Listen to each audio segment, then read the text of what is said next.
with President Uhuru Kenyatta's toughest talk yet on corruption in the country. The president warned corrupt officers that not even court orders would save them. Now, the straight-talking president also warned Parliament against what he called frustrating efforts of his government through endless summonses by committees. Betikalo begins our news coverage tonight.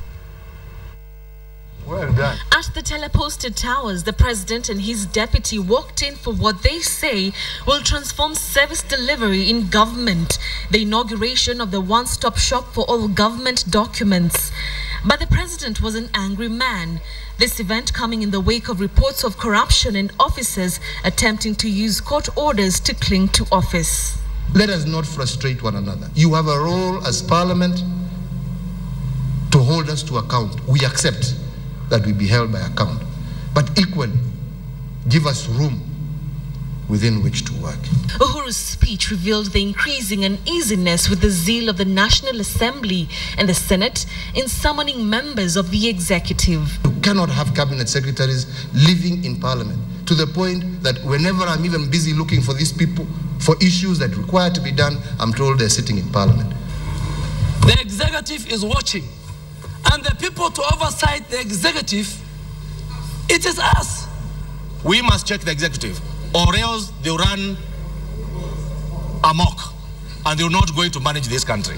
But there was no mistaking the president's spirited onslaught on those deemed to be flouting the law or violating the constitution. For the second time in a matter of hours, Uhuru spoke bluntly in the presence of Charity Ngilu, who was found by Parliament to have broken the law in the lands ministry. We must begin offering true service and be people of integrity in this country. In the Ministry of Lands and all these other departments, please recognize that we must change.